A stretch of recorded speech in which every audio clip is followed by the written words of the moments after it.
Hello, welcome back to another top 5 video. Last week we did top 5 reasons why astrology can help your life. So this week I wanted to flip the coin over a little bit and look at the top 5 misconceptions about astrology. May get slightly controversial, might not. Let's see how it goes. So, essentially, I just want to look at those points that are given about astrology that I personally don't quite agree with so much, and give my reasons as to why. Please remember, this is my take. Your take will be different. It's supposed to be different. Different is good. However, take on board what I am saying. Take what is useful, discard what is not, and add what is uniquely your own. That will empower your beliefs, and it will also challenge them. And this allows us to create much more educated opinions. And that's my only goal in doing this. Okay. So, the first one, sun sign. So, one of the things you'll often hear with astrology is, oh, I'm a Virgo, or I'm an Aries. Not quite true, really. We are all an amalgamation of a lot.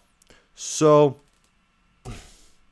here we see a chart, a typical chart that I would read.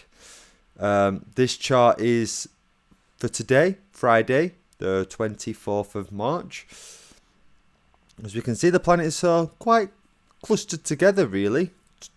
Mostly under the sort of Aries, which is like the ram, red for fire. And then the Taurus, which is like the green bull in the heavens. Now, if you was talking to an astrologer, they'll generally want to know 3 specific signs. The first one being the rising sign. Now, what that means is if you look at the chart just here, you'll see that there is a black line that divides the chart in half. That is essentially the horizon. And this wheel turns, at least the wheel I've got up, turns in an anti-clockwise format. I forget that I'm like in reverse. It turns in an anti-clockwise. So right now you've got the 6s and the 9s of Cancer on the left of the line. Okay. Underneath that is the red swirl of Leo. So this chart would have Cancer as its rising sign. And those zodiacs move on an average of 2 hours a day. So every 2 hours there would be a different sign on the horizon that is rising. And that will basically tell you the kind of life and the kind of experiences that you're going to live. Then it would be the sun sign, which is about, well, let's think about what the sun represents. It's the light. It shows the way. It's the personality. So it tells you about the personality. In fact, your sun sign tells you more about how people see you than it does about yourself. This is why often you'll get people that'll say, I don't really resonate with my sun sign. Well, maybe not, because you might only have your sun in there, and all the other planets might be in other signs, which means that it's only that other people will see that sign and not yourself, because it's the light you give off.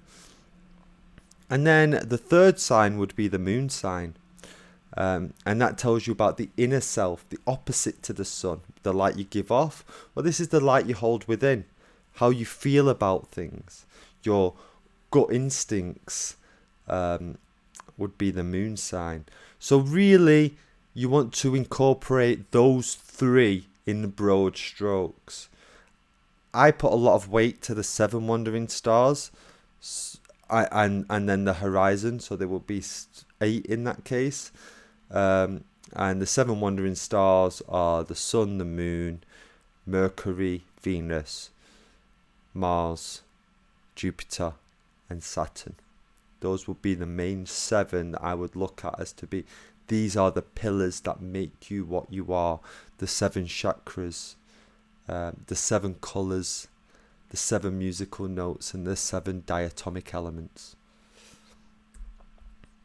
So, that's the first misconception, is that you are your sun sign. If you've got a lot of planets in your sun sign, you might really resonate with that, with those kind of teachings. But you might only have your sun in there. And if you do, then you're not really going to resonate with that at all. Whilst other people might be like, oh no, you're typical Aryan. Aryan's a dodgy term. You're a typical Aries. Whereas you're like, but I don't feel like I am. And obviously that's because your moon won't be in Aries. So, let's go on to the second part. It is a cult. Ooh. A cult. This is often used by people who ascribe themselves to religious doctrines and stuff like that. Let's have a look at what a cult actually means. Of or relating to or dealing with supernatural or magical influences, agencies or occurrences. Okay, so we've got 2 main things that we need to figure out here. The first is supernatural and the second is magical. Okay, so let's have a look. The first we'll look at is supernatural. Supernatural is of or relating to existence outside the natural world. Well, I'd have to argue with that, because if the way I view astrology is to understand the natural world, we look up so we can understand what is below. As we know, as above, so below. For me, the stars are part of the natural world. They're just as much a part of it as are every blade of grass and every grain of sand in the desert, every drop of water in the ocean, every fish, bird and mammal who walks along. We're all part of the natural world. So supernatural being outside of nature. No, I'd argue astrology is a study of nature. It's at least one of them, anyway, and not supernatural. So, let's have a look at magic. Magic.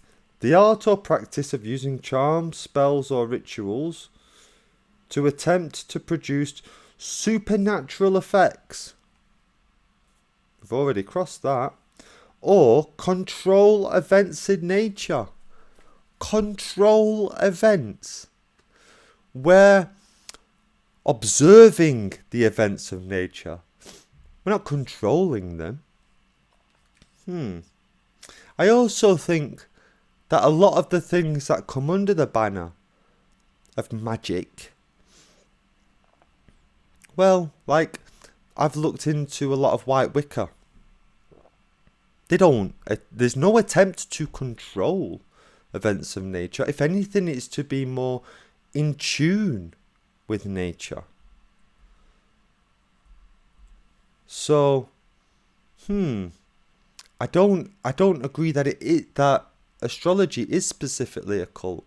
And in that case, I don't agree that practices like tarot is specifically a cult, because tarot does not force nature. Tarot does not want to be outside the natural world. It's a form of understanding the natural world. So yeah, I think the word occult is something that's used a lot.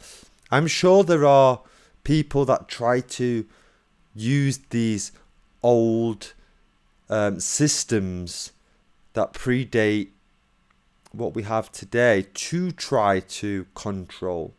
I'm sure there are those entities out there who are hell-bent on control. I would advise them not really to use astrology though, because to me it's not its purpose. And it's not its purpose for a lot of these. I'm sure there are forms of Wicca, or there are forms of these sorts of things that are about control, but I have looked into a fair amount that is literally about being with nature, not being higher than nature, not controlling nature, just being with nature in peace.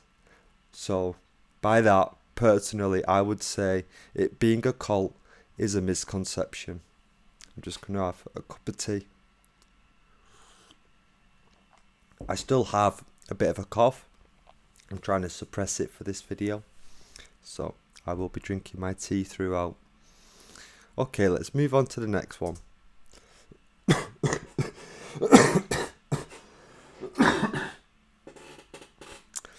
Apologies, that's what happens when you try to suppress something. It comes back stronger. Horoscopes. Ooh, there's a reason there's horror in it. So by this, I specifically mean what's written in the newspapers. The Mystic Meg type stuff. Kind of goes with the sun sign. Because you look at it and you go, oh, well, I'm told I'm a Sagittarius, so I read the Sagittarius and, oh, I'm going to meet someone today. Oh, wonderful. Then you get home and go, well, I didn't meet anyone. No, of course you didn't. The only way the horoscope in that sense truly works is if all your planets are in that one sign. So if you're somebody that has 4 or 5 planets in your sun sign, those horoscopes may have somewhat more truth than they would to someone who's typically got 1 or 2 in that sign. But as a whole, the horoscopes they don't really do anything. You can do horoscopes by looking at your entire chart and seeing where the planets align currently as to where they were at the time of your birth, which is what your chart is. Then you can start to see, okay, I'm going to have challenges in these areas. I'm going to be blessed in these areas. And you can start to look at a form of horoscope. But the broad sun sign ones, honestly, I wouldn't give them much time at all. What you could do is look at your the 3 main signs that I mentioned before: your sun sign, your rising sign, and your moon sign. Have a look at those. Be a bit creative in your mind, merge them together a little bit, and that might guide you a little better. But just reading the horoscopes as they are is kind of lazy astrology, to be fair. Okay, so let's go on to the next one then. Just planets and stars. Well, that is a great argument to make astrology seem distant from us. I sort of mentioned it before. What astrology to me is as above, so below. It's about looking at the sacred language in the heavens to understand the earth, Gaia, where we are, the beauty of the realm that we live in. It's not about the stars or the planets. It's about life on earth, on this beautiful plane, on this planet where life is in abundance. So just planets and stars, they're like the letters and the words That would be like saying a book is just words and letters, you know. Whilst in one sense you could say, well, it is, but it's the story, it's the teaching, it's the analogy, it's the the the the writing of life itself. There's so much more that can be learnt through astrology than just planets and stars. That would be more in the realm of astronomy. And I'm sure even astronomers will say that you learn more from studying the above about the below than just planets and stars. So let's go on to the last one. New Age astrology. New Age astrology. New Age. So there's this like New Age spirituality. And maybe there are forms of astrology in there.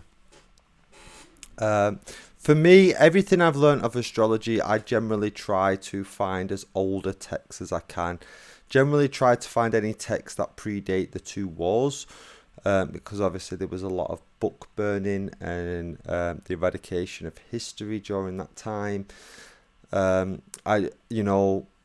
Astrology was founded in what we believe, if history, being his story, tells us any truth, that in about,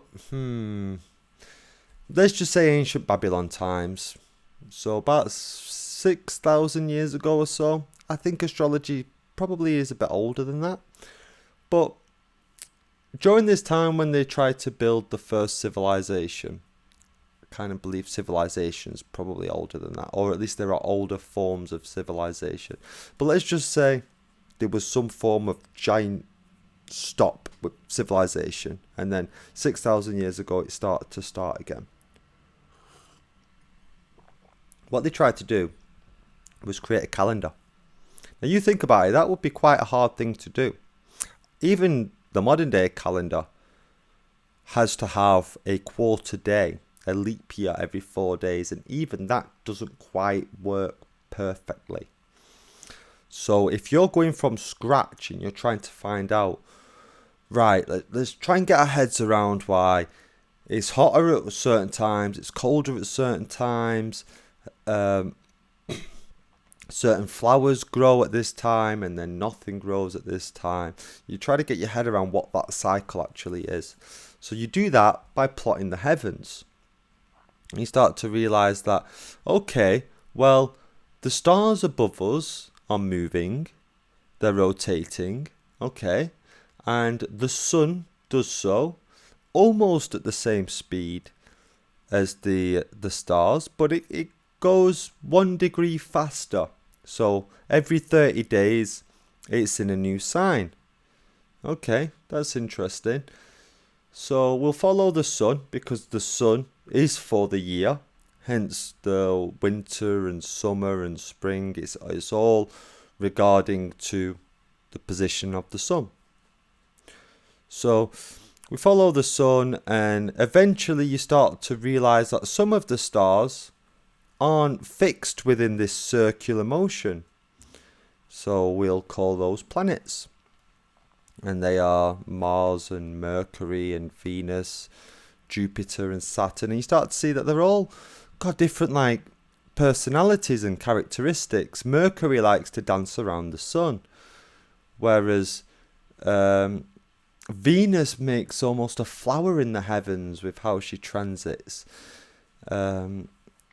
And then as we're plotting these, along with history as well, because if you're trying to create a calendar, then you're trying to create literature of all kinds. You start to realize coincidences. And these coincidences with the heavens, so when Mars is in a certain place, there's always a form of war. And when, Jupiter aligns with Mercury, there is always great opportunities in in speaking, for example. And then, as time goes on, literally, we're not talking a small amount of time, multiple lifetimes pass over. We start to get a grounded sense of what astrology has sort of become today. So to think that astrology is New Age is kind of crazy to me. There may be some people who follow a newer age version of astrology. That's not what I do. I'm sure it's not what a lot of astrologers actually do. Really, if you really want to look at astrology, you look to the past, not to the present.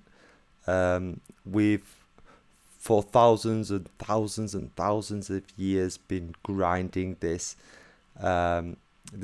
beautiful practice into a fine art. It's not New Age at all. The whole New Age astrology, New Age spirituality, which to me is kind of like to kill the ego and things like that, I don't strictly agree with as much. Ego is a part of us for a reason. It's about becoming one with the ego, not so much about trying to destroy a part of thyself. So, yeah. 5 misconceptions about astrology.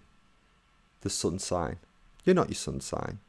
Just like you've got 7 chakras, there are 7 planets you need to pay attention to. There are 7 colours you need to pay attention to. 7 musical notes. They are A, B, C, D, E, F, G. There are 7 days of the week that you need to pay attention to. Look at the 7. Also look at the rising sign. The 7 and the 1. It is a cult. When we actually look at what a cult is trying to manipulate nature. It's trying to take control of nature. We're aligning with nature. That's what astrology is to me. It's about becoming in alignment with the natural world around you. So therefore, by definition, it's not a cult. Horoscopes. Horoscopes are too sort of simple. They're just your sun sign.